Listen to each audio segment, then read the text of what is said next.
प्यारे छात्रों, आप सभी लोगों का पुनः गणित की इस ऑनलाइन कक्षा में स्वागत है। पिछले टर्न पे हम लोग पढ़े थे संबंध क्या होता है और संबंध के कितने प्रकार संबंध है। तो सामान्यतः जो है इम्पॉर्टेंट संबंध हम लोग पढ़ रहे हैं इसमें स्वतुल्य संबंध, सममित संबंध तथा संक्रामक संबंध। और भी संबंध है, लेकिन चूँकि हम लोग कोर्स में जो ज़्यादा परीक्षा में आता है यही तीन आते हैं, स्वतुल्य, सममित तथा संक्रामक संबंध आते हैं। ठीक है, आज हम लोग पढ़ेंगे तुल्यता संबंध क्या होता है। ठीक, तो जैसा कि यहाँ परिभाषा में दिखाया भी गया है, ऐसा संबंध जो स्वतुल्य, सममित तथा संक्रामक तीनों हो। ठीक, स्वतुल्य, सममित तथा संक्रामक तीनों हो, उसे हम कहते हैं तुल्यता का संबंध। ठीक है, जैसे यहाँ देखिए परिभाषा भी बताया गया है, लिखा हुआ है कि समुच्चय ए में कोई संबंध आर तुल्यता संबंध कहलाता है यदि आर स्वतुल्य, सममित तथा संक्रामक हो। यदि कोई संबंध तीनों है तो हम कहेंगे वो जो संबंध है वो तुल्यता का संबंध है। ये तीनों में से कोई एक भी नहीं होगा तो हम कहेंगे तुल्यता का संबंध नहीं है। उसे देखिए गणितीय भाषा में क्या लिखा हुआ, और यहाँ लिखा हुआ है कि दूसरे शब्दों में यदि ए अरिक्त समुच्चय है तो ए में कोई संबंध आर तुल्यता संबंध होगा यदि पहला क्या है, आर स्वतुल्य हो, अर्थात प्रत्येक अवयव का स्वयं के साथ संबंध हो। जो संबंध डिफाइन हो वह एक अवयव का स्वयं के साथ, एक्स आर एक्स का मतलब कि एक्स का संबंध एक्स के साथ हो।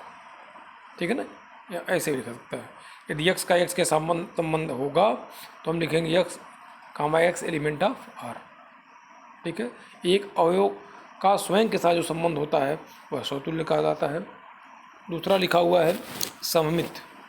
सममित का मतलब है कि यदि कोई समुच्चय अरिक्त समुच्चय ए है, ठीक, और उसको दो अवयव हैं एक्स और वाई एलिमेंट, या लिखा हुआ है फारिब्री, ऐसे लिखा हुआ है, इसको पढ़ा जाता है फारिब्री अंग्रेजी में, और उसका मतलब हिंदी में होता है प्रत्येक। ठीक, तो यदि आर सममित हो तो प्रत्येक एक्स वाई अवयव एलिमेंट ऑफ ए, यदि यहाँ देखिए ये भी लिखा हुआ है कि यक्स का संबंध वाई से, तो यक्स का जो संबंध वाई से है यदि वही वाई का यक्स से हो, यहाँ देखिए यहाँ पे यक्स का जो संबंध वाई से है यदि वही संबंध वाई का यक्स से हो तो हम कहते हैं कि सममित क्या है। ठीक है ना, तो संबंध क्या है, सममित है।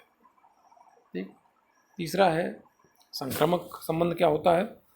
यहाँ लिखा हुआ है कि प्रत्येक एक्स वाई एलिमेंट ऑफ ए, यहाँ तीन अवयव ले लिया गया, एक्स वाई एलिमेंट ऑफ ए, यदि यक्स का कोई संबंध, देखिए यक्स का एक संबंध वाई से है, वाई का वही संबंध जेड से है, तथा यदि यक्स का वही संबंध जेड से हो, ठीक, तो हम कहते हैं कि यह संबंध जो है वो संक्रामक है। ठीक है ना, देखिए यहाँ पे x y element of R, इसका मतलब यक्स वाई से संबंध आर द्वारा संबंधित है, वाई भी उसी संबंध आर से जेड द्वारा संबंधित है, और यदि यह उसी संबंध से जेड द्वारा संबंधित हो तो हम कहते हैं कि y x z element of R या संबंध संक्रामक है। और तीनों ये संबंध आर स्वतुल्य हो, सममित हो और संक्रामक हो तो हम कहते हैं कि यह क्या है, एक स्वतुल्य संबंध है। ठीक, अब देखा जाए एनसीईआरटी, ठीक, एनसीईआरटी प्रश्नावली 1.1 का चौथा प्रश्न लिखा हुआ है। ठीक, इसमें आप देखिए प्रश्न सिद्ध कर रहा है कि सिद्ध कीजिए कि आर क्या होता है, वास्तविक संख्याओं का समुच्चय। ये कुछ नहीं दिया हुआ है, इसका मतलब है आर क्या है, आर वास्तविक संख्याओं का यहाँ समुच्चय है। कहता है यदि आर में आर, जब ए लिखा था ना इसके पहले ए एक समुच्चय था, यहाँ आर एक समुच्चय है। यदि आर में आर इस प्रकार है कि ए बी एल, देखिए आर क्या है, एक क्रमिक क्यूब ए बी का समुच्चय है। कंडीशन क्या दिया हुआ है, ए का मान या तो बी से कम है या बी के बराबर है। ठीक, तो यही कहा जाए कि आर के अवयव एक दूसरे से इस प्रकार संबंधित हैं कि पहला अवयव दूसरे अवयव से क्या है, या तो छोटा है या तो बराबर है। तो सिद्ध करना कि संबंध क्या है, स्वतुल्य, तथा संक्रमक है किंतु सममित नहीं है, ये सिद्ध करना है। ठीक है, तो देखा जाए सॉल्यूशन इसका, ये हम जानते हैं, ये प्रश्न में ही दिया हुआ है, ये दिया हुआ है R A B A less than B. स्वतुल्य के क्या होना चाहिए कि प्रत्येक अवयव का स्वयं के समान। ठीक है ना। अब ये हम जानते हैं, देखिए प्रत्येक वास्तविक संख्या अपने से छोटी या बराबर हो सकती है, बराबर लगा हुआ है, कोई भी तीन के बराबर हो सकती है। तो प्रत्येक वास्तविक संख्या, ये मान लिया गया कि एक अवयव ए है तो वह ए के या तो बराबर होगी या छोटी भी हो सकती है वास्तविक संख्या के केस में। इसका मतलब कि A less than or equal to A, इसका मतलब क्या हो गया, ए एलिमेंट ऑफ ए, या यह संबंध क्या है, स्वतुल्य है। ठीक, अब देखिए स्वतुल्य हो गया। दूसरा है सम्मित। सम्मित में हमको मान के चलना है कि ए अवयव बी से संबंध आर द्वारा सम्मित है, और हमें दिखाएंगे, ठीक है ना, और हम दिखाएंगे कि बी उसी संबंध द्वारा ए से संबंधित होगा। यहाँ लिखा हुआ है कि माना कि प्रत्येक for every A B element of R, तो यदि A B element of R है, इसका मतलब कि A less or equal to B है। जैसा कि आर का गुण ही दिया हुआ है, आर के अवयव का ही गुण है। ठीक, ये बताइए कि यदि हम ये लिख दें 2 क्या है, 3 से छोटा है, तो क्या 3 2 से छोटा होगा? नहीं हो, 3 2 से छोटा होगा? 3 2 से छोटा नहीं होगा, 3 2 से छोटा नहीं होगा। इसका मतलब कि यदि ए बी से छोटा है या बराबर है तो बी ए से छोटा या बराबर नहीं हो सकता है। यहाँ लिखा भी हुआ है कि क्योंकि कोई भी, देखिए कि कोई भी संख्या दूसरी संख्या से छोटी है तो दूसरी संख्या पहली संख्या से छोटी नहीं हो सकती। एग्जाम्पल भी दिया हुआ है। इसका मतलब कि जो दिया हुआ ये संबंध है वो सम्मित क्या है, नहीं है। ठीक, तो स्वतुल्य तो हो गया लेकिन सम्मित नहीं है। संक्रमक के लिए देखा जाए,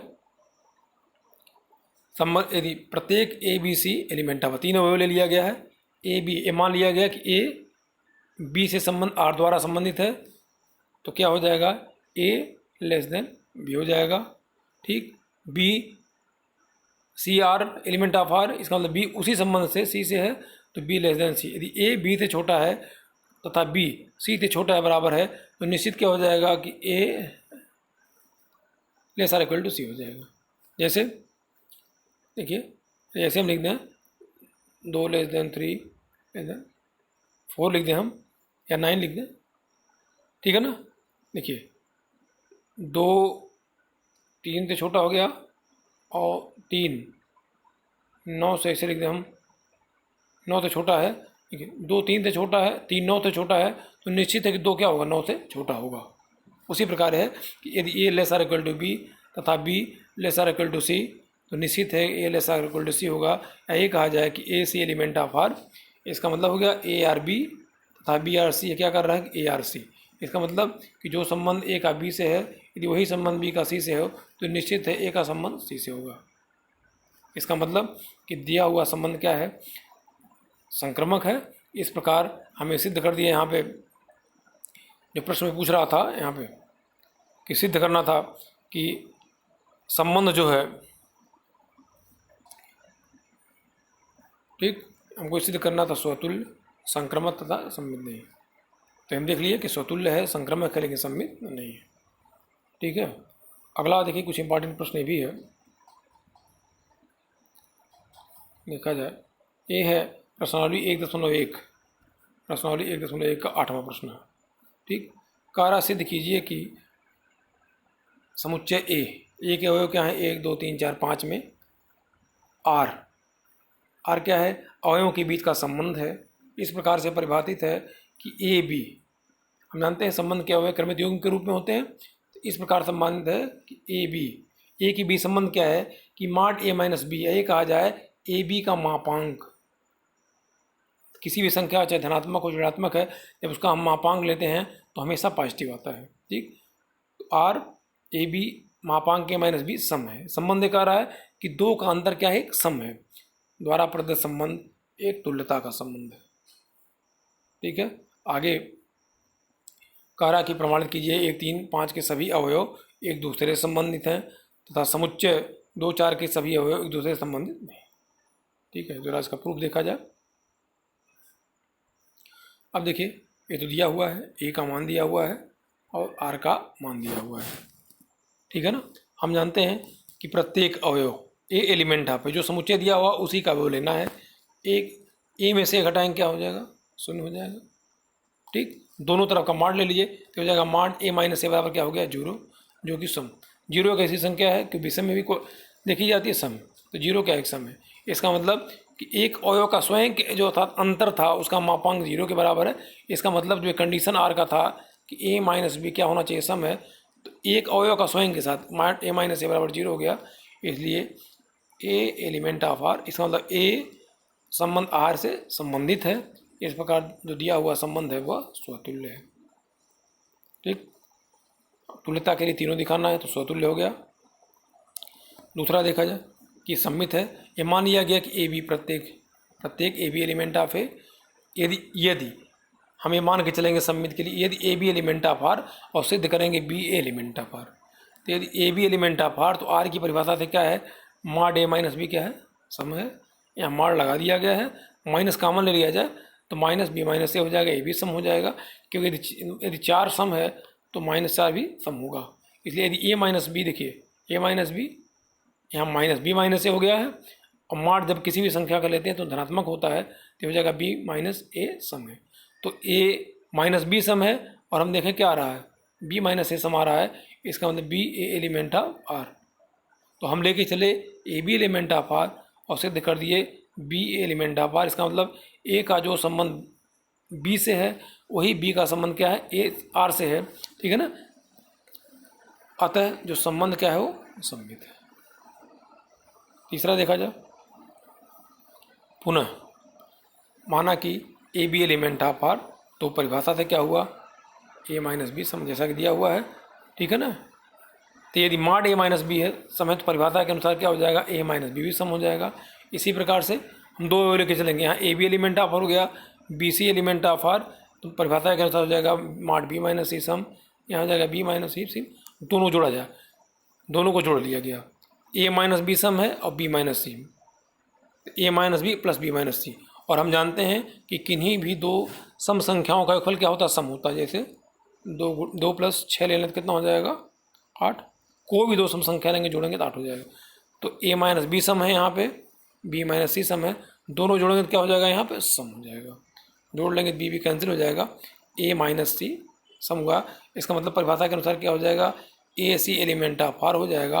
और हम देखिए लिख चले थे कि यदि A B element of R, b c element of R, तो सिद्ध हो रहा है a C element of R. इस प्रकार से दिया हुआ संबंध क्या है, आर संक्रामक है। और चूंकि यहाँ देखिए आर स्वतुल्य, सम्मित तथा संक्रामक है, अतः जो दिया हुआ संबंध आर है वो तुल्यता का संबंध है। ठीक, अब उसमें नीचे वाले भाग में देना था कि दिखाना था कि समुच्चय 1 3 5 के सभी अवयव क्या हैं, आपस में संबंधित हैं नहीं। अब देखिए, चूंकि समुच्चय 1 3 5 है, देखिए 1 3 5 के सभी अवयव क्या हैं, विषम है, विषम है। हम जो आर की प्रॉपर्टी आई थी यहाँ पे, आर, ठीक, वहाँ ऐसे लिखा था कि आर का मतलब है कि एक दूसरे के अवयव, ठीक है ना, संबंध आर द्वारा तभी संबंधित होंगे, एक दूसरे से संबंधित तभी होंगे जब दोनों का अंतर का मापांक क्या हो जाए, सम हो जाए। यहाँ देखा जाए, चूँकि समुच्चय 1 3 5 के सभी अवयव विषम हैं, ठीक, तो इनमें से कोई 2 अवयव ले लिया जाए, चाहे 1 3 ले या 3 5 1 5 ले लिया जाए, ठीक है ना। यदि उनका अंतर लिया जाए तो क्या हो जाएगा, सम आ रहा है। ठीक, यदि अंतर सम हो तो अंतर का मापांक क्या होगा, सम होगा।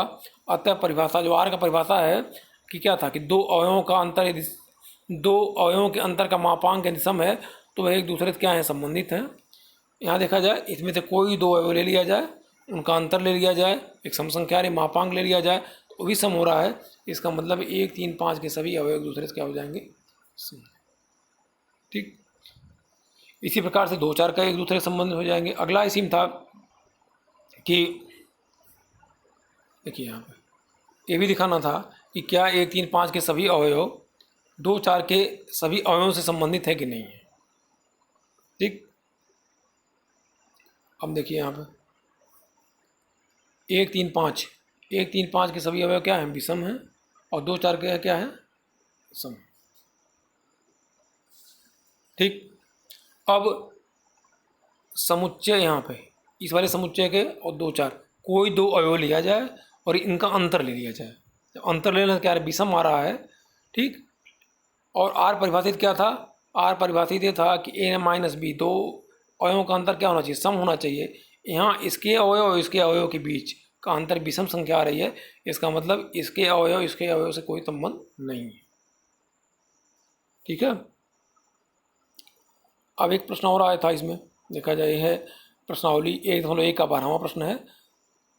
ये था कि सिद्ध कीजिए कि समस्त त्रिभुजों के समुच्चय ए, ठीक है ना, सभी त्रिभुजों को समुच्चय ए में आर, यहाँ लिखा हुआ T1 T2 क्या है, समरूप त्रिभुज है। आर क्या है, समरूप त्रिभुजों, ठीक है ना, समरूप त्रिभुज जो दिए हुए हैं उनका क्रमित युग्म है आर। ठीक है। तो हमको ये दिखाना है कि समस्त त्रिभुजों के समुच्चय में से एक संबंध आर इस प्रकार द्वारा परिभाषित संबंध आर एक क्या है, तुल्यता का संबंध है। मतलब ये हमको दिखाना है कि आर क्या है, हमको दिखाना है कि आर स्वतुल्य है, सममित है तथा संक्रमक है। ठीक। आगे लिखा हुआ है कि भुजाओं 3 4 5 वाले समकोण त्रिभुज T1, भुजाओं 5 12 13 वाले समकोण त्रिभुज T2 तथा 6 8 10 वाले समकोण त्रिभुज में परस्पर कौन संबंधित है। मतलब इन तीनों त्रिभुजों T1 हमको दिखाना कि T1 T2 और T3 में कौन आपस में T1 T2 समरूप है कि T2 T3 समरूप है। ठीक है ना, कि T1 T3 समरूप है। अब पहला तो ये देखा जाए कि तुल्यता का संबंध है कि नहीं, पहला हमको देखना है। तो प्रूफ देखा जाए, ये दिया हुआ है, कह रहा ए क्या है, समस्त त्रिभुजों का समुच्चय है। आर क्या है, जो समरूप त्रिभुज हैं उनसे जो समरूप त्रिभुज दिए हुए हैं, ठीक है ना, उनका क्या है, क्रमित युग्म है। उनके द्वारा बना हुआ जितना संभव है वो क्रमित युग्मों का समुच्चय है। अब हमको दिखाना कि जो आर है क्या वो सममित है कि नहीं। तो हम जानते हैं, देखिए कि कोई भी त्रिभुज, प्रत्येक त्रिभुज क्या होता है, स्वयं के क्या होता है, समरूप होता है। कोई भी त्रिभुज है, यदि ABC दिया हुआ है तो वो अपने के क्या होता है, समरूप होता है। तो यहाँ लिखा भी हुआ है कि प्रत्येक त्रिभुज स्वयं के समरूप होता है। इसका मतलब T1 क्या हो जाएगा, अपने के समरूप हो जाएगा। तो T1 T2 element of R हो जाएगा। इसका मतलब हो गया आर क्या हो गया, स्वतुल्य हो गया। अब ये मान के दूसरा है कि यहाँ दो त्रिभुज मान के चलेंगे, T1 T2 मान के चलेंगे। T1 T2 के समरूप है तो हम दिखाएंगे क्या है, T2 T1 के समरूप होगा। तो हम मान लिए, यहाँ लिया हुआ है, लिखा हुआ है T1 T2 element of R. इसका मतलब कि T1 T2 के समरूप है। अब देखिए यहाँ पे T1 T2 के समरूप है तो क्या हो जाएगा, यदि एक त्रिभुज है यहाँ पे, ठीक, एक त्रिभुज हो गया, तो यह त्रिभुज यदि इसके समरूप है, यदि इसको मान लिया T1 ले लिया जाए, इसको हम ले रहे हैं T2 ले रहे हैं, तो यदि यह त्रिभुज इसके समरूप है तो ज्यामिति से निश्चित है कि T2 भी इसके समरूप होगा। तो T1 T2 के समरूप है, यह दिखाता है कि T2 T1 के समरूप है। इसका मतलब हो गया कि T1 एलिमेंट ऑफ आर हो गया। इसका मतलब हो गया कि यह जो संबंध है क्या है, वो सममित है। ठीक। अब 3 त्रिभुज लेके चलेंगे। मान लिया गया यहाँ पे कि 3 त्रिभुज T1 T2 T3 element of है। हमें मान के चलेंगे कि T1 और T2 क्या है, समरूप है या आर के हुए हैं, तथा T2 किसके, T3 के। तो T1 T2 element of are का मतलब हो गया कि T1 T2 समरूप है। यह लिखा हुआ है T1 T2 element of are, T1 T2 के यहाँ पे सममित लिख लिया गया है, ये समरूप है। ठीक है ना, समरूप है। यहाँ T2 T3 element of are, यहाँ T2 T3 के सममित नहीं है, यहाँ भी हो जाएगा, ये समरूप हो जाएगा। T1 T2 element of are T1 T2 के समरूप हो जाएगा। T2 T3 element of are का मतलब T2 T3 के समरूप। ठीक। अब यदि देख लीजिए यहाँ पे 3 त्रिभुज हो गया, यदि यह त्रिभुज इसके समरूप है और ये त्रिभुज इसके समरूप है, ठीक है ना, तो निश्चित है यह इसके समरूप होगा। यह लिखा हुआ है, सब जगह सम्मित गलती से हो गया है, ये सब समरूप है, हो जाएगा समरूप। ठीक। यदि T1 T2 के समरूप है, T2 T3 के समरूप है, तो निश्चित है कि T1 T3 के ये हो जाएगा समरूप होगा। इसका मतलब हो गया कि T1 T3 element of R. इसका मतलब हो गया कि हम लेके चले थे कि T1 T2 समरूप है और T2 T3 के समरूप है, और हमें दिखा दिए क्या, T1 T3 के समरूप हो गया। अतः संबंध आर क्या हो जाएगा, संक्रामक हो गया। क्योंकि आर स्वतुल्य सममित तथा संक्रामक है, अतः क्या हो जाएगा, ये तुल्यता का संबंध है। ठीक है ना। अब उसी में दिया हुआ था कि दिखाना था कि T1 T2 एक दूसरे से संबंधित है कि T2 T3 संबंधित है कि T1 T3 संबंधित। संबंधित का मतलब ये दिखाना है कि वह एक दूसरे कौन आपस में समरूप है। तो दो त्रिभुज, कोई भी दो त्रिभुज समरूप तब होते हैं जब उनकी संगत भुजाओं का अनुपात आपस में बराबर होता है। तो यहाँ देखा गया T1 T2 लिया गया, T2 T3 लिया गया तथा T1 T3 लिया है। जब हम T1 और T2, जब यहाँ पे T1 और T3 लेते हैं तो संगत भुजाओं का, T1 की भुजाएं क्या थी, 3 4 5, T3 की भुजाएं थी 6 8 10। तो संगत भुजा 3/6 बराबर 4/8 बराबर 5/10। सबका मान क्या आ रहा है, 1/2 आ रहा है। संगत भुजाओं का अनुपात क्या आ रहा है, आपस में समान आ रहा है। इसका मतलब हो गया कि T1 T3 आपस में समरूप हो गया। इसका मतलब हो गया कि T1 T3 से संबंधित है। ठीक, इस प्रकार से कुछ इम्पॉर्टेंट प्रश्न बताए जा रहे हैं। ठीक है, और कुछ प्रश्न आप देखेंगे, और पुराना यदि अनसॉल्व हो तो वहाँ से भी देख सकते हैं। जो प्रश्न अक्सर आए हुए हैं वहाँ से भी आप पूछ सकते हैं। प्रयास ये किया जा रहा है कि जल्दी, यदि छोटा प्रश्न है तो तत्काल सॉल्व करके उसको बता दिया जाए। लेकिन यदि बहुत बड़ा प्रश्न होता है और उस टाइम लिमिट के अंदर नहीं आता है तो आप प्रश्न भेज देंगे, तो आगे वाले टर्न पे आपको उसको समझा करके और उसका सलूशन हम भेज देंगे। ठीक है, धन्यवाद। बाकी कुछ जो भी है डिस्कशन हम करेंगे, अध्ययन करेंगे आगे के लेक्चर में।